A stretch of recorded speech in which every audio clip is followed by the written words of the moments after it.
joins us now, and he was a sideline reporter for the Vol Network as well, a guy that knows offensive line with the best of them. Mike, how are you, sir? Dave, I'm good. Can you hear me? I can hear you loud and clear, and you look fantastic. Well, the cameras on my end are helping, as opposed to, I guess, Amanda with the background. And I love the Fargo reference. She looks great. I do question that wallpaper. Quick, interesting fact, and because I just found this out yesterday, I don't know why, but a clip of Raising Arizona came on. The gal that played the detective in Fargo was also in Raising Arizona as the wife with like 10 different kids. So there you go. There's your fun fact for the day. When I, she I, and just thought that was pretty cool. I know that just because my wife is a huge fan of the Raising Arizona movie, and I love the Fargo movie. So we put two and two together, but otherwise nobody would know that.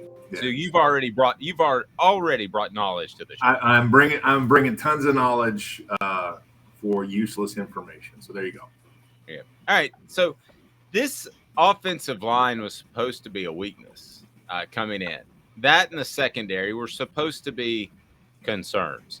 Now they're up for the Joe Moore Award, which goes to the top offensive line. I didn't know that was an award until a few weeks ago. But anyway, as the top offensive line in the entire nation, they're down to 8 semifinalists. At what point did you look at this group and say they can be more than competent? They can be really good. I think when you saw how they played against Florida, and then I think really against the game against Alabama, when they just, Anderson, who's supposed to be the best defensive player in the country, just doesn't have anything.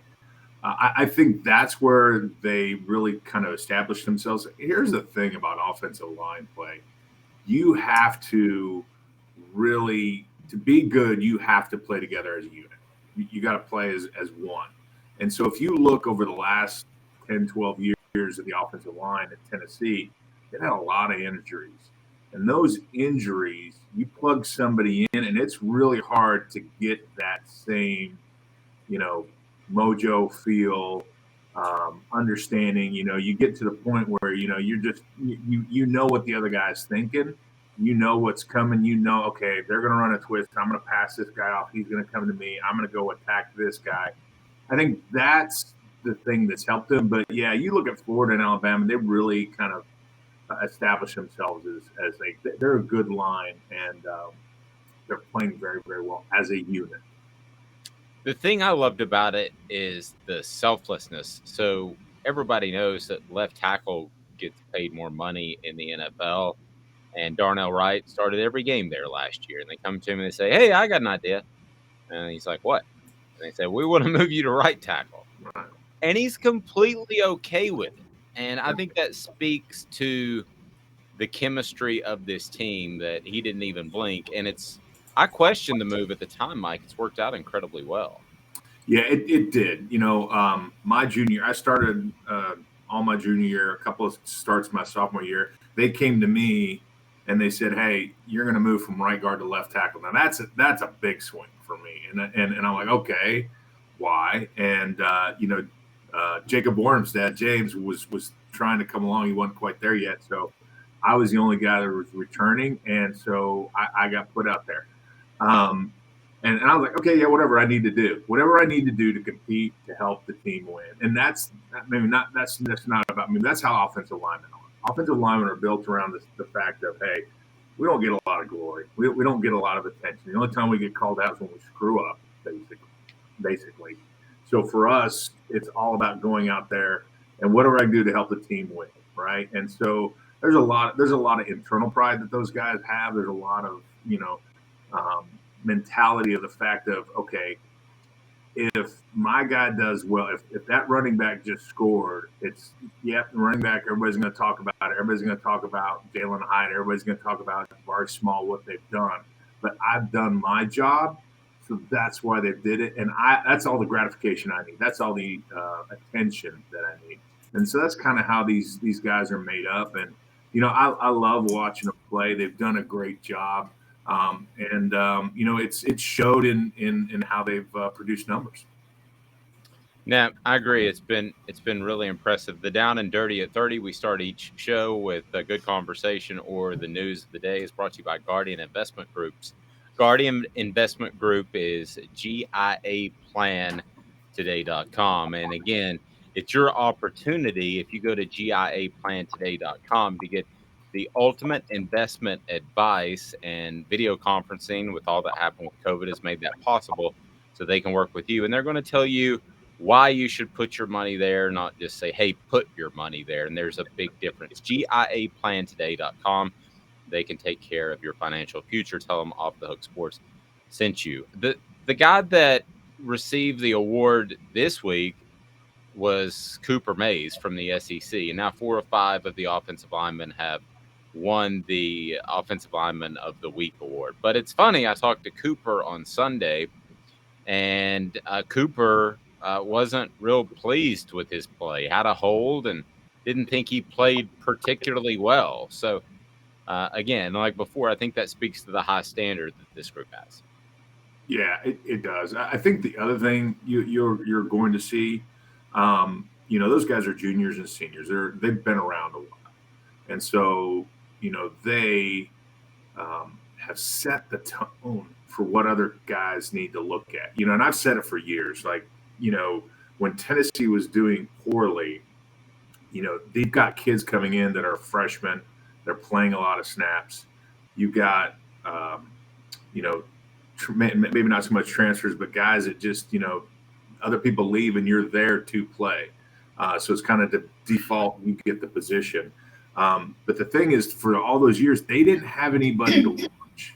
And I remember when I would play, you'd sit there in the film room and you'd watch the guy ahead of you, and you're younger and you're seeing an example of, okay, well, this is how you block. This is how you do this. Here's how he put his feet. Here's the situation he was put in. And you mentally learn from those things so that you're like, okay, well, I want to be like that and I want to strive like that. And so, you see what happens with the second team when they come in and they score points.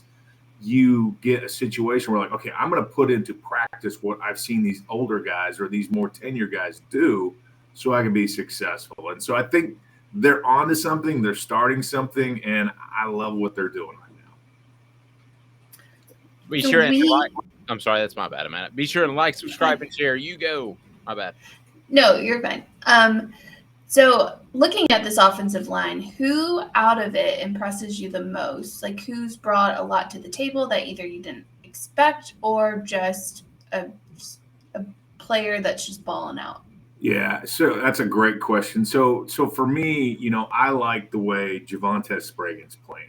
I like how he plays the game. Now, he doesn't play the game perfect. He doesn't have the best technique, but he's a guy, when you think about just an offensive lineman that's going to go out there and he's going to throw it out there. He's going to play a little dirty, a little mean, a little nasty.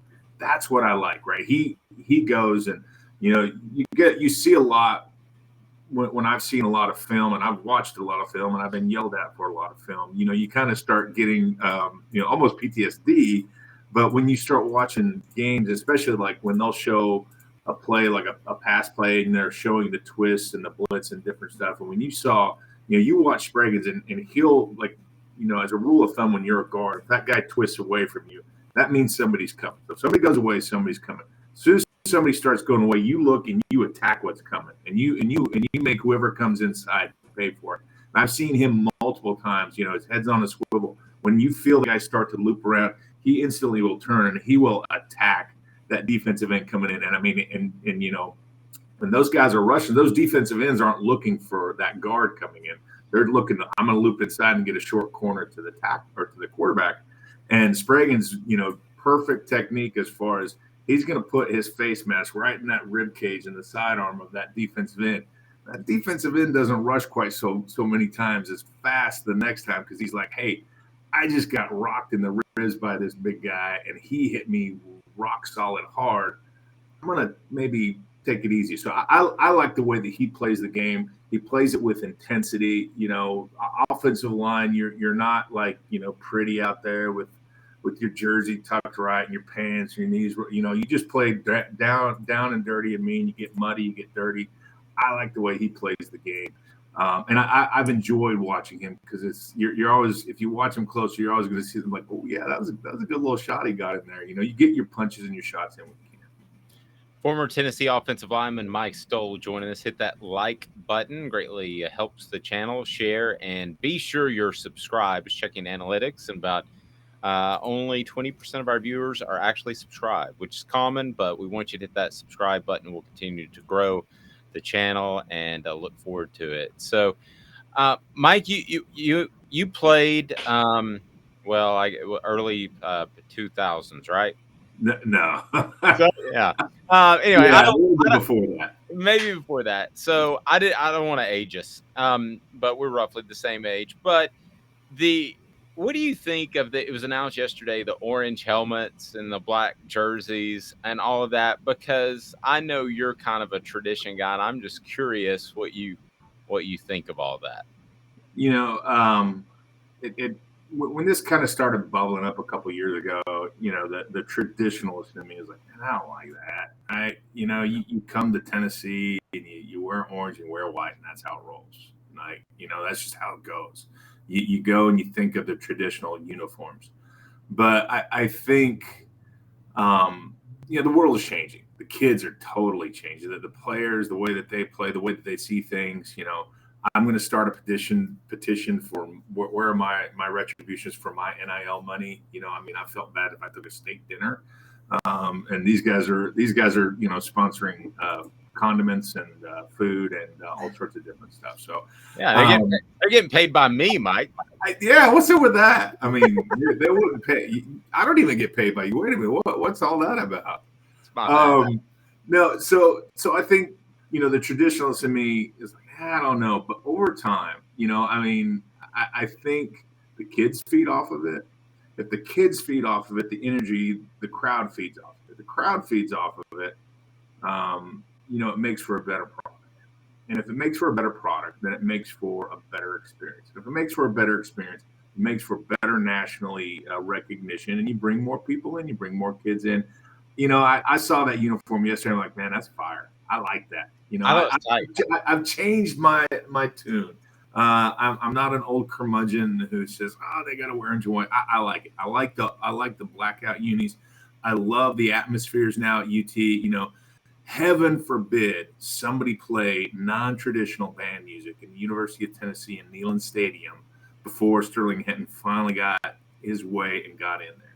So I think it's a great thing of how they've gone in, been able to kind of cater to the kids, change things up a little bit.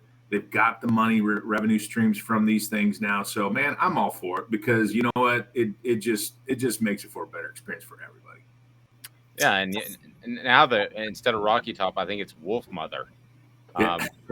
Which was the song in The Hangover, like the casino scene. Yeah. They play that over and over and over. Go right ahead, man.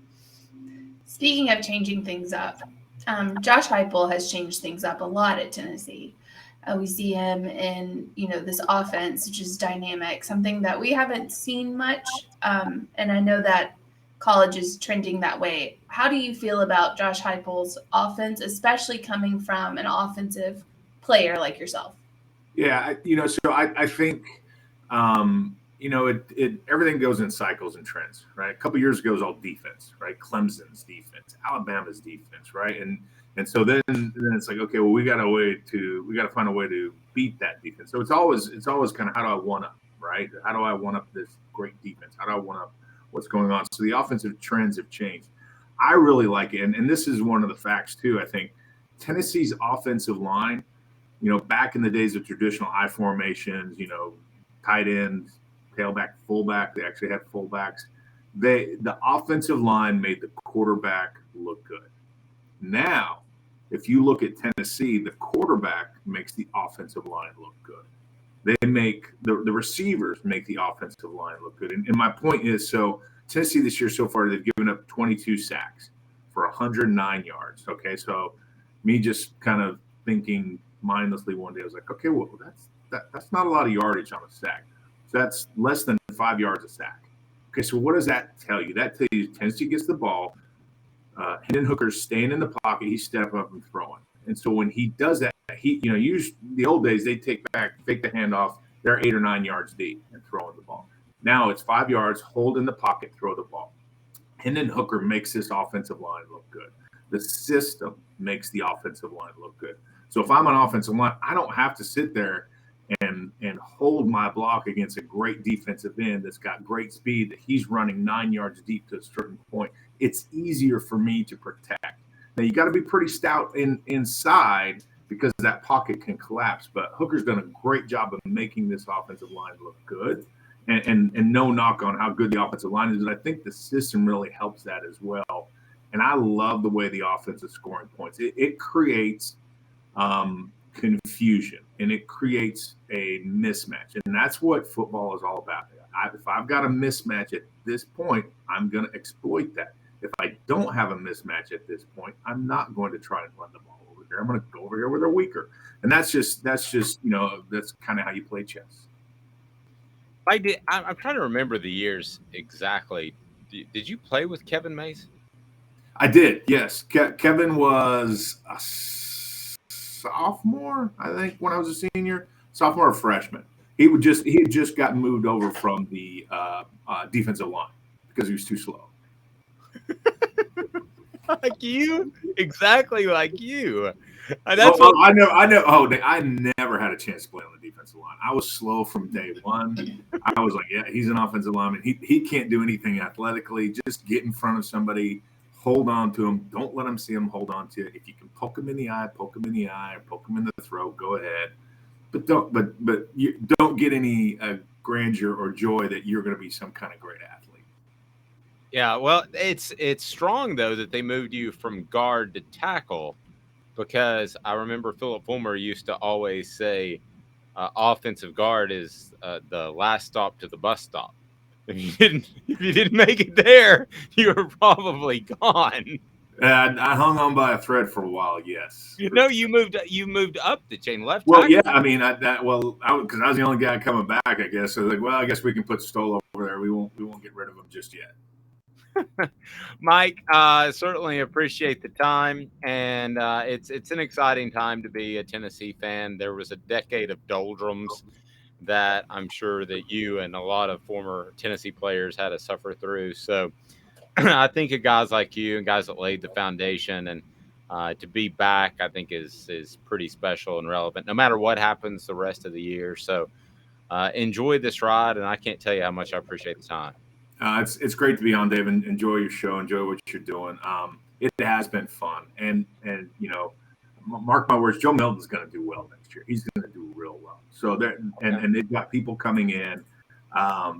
Nico, he's got to get a little bit bigger. He's going to have to learn the system, and I think that's what's great. They've got things set up. They've got people that show how to do the scheme, how to play the game, and they've got younger kids that are going to be able to see and watch and learn and grow. And so I think Tennessee's definitely training up. They've got all the good things going. And you're right, it is fun because when people ask me, it's like, yeah, I played at Tennessee back when we were good, right? I always have to kind of say that back when we were good. I won a couple conference titles. We went to 4 great bowl games. But I think that's starting to change, and you can feel it and you can see it. And I think they've got a good product that's ready to roll now. But I appreciate it. Have a blessed day, and we really appreciate the time. Thanks. Appreciate it. Thanks, guys.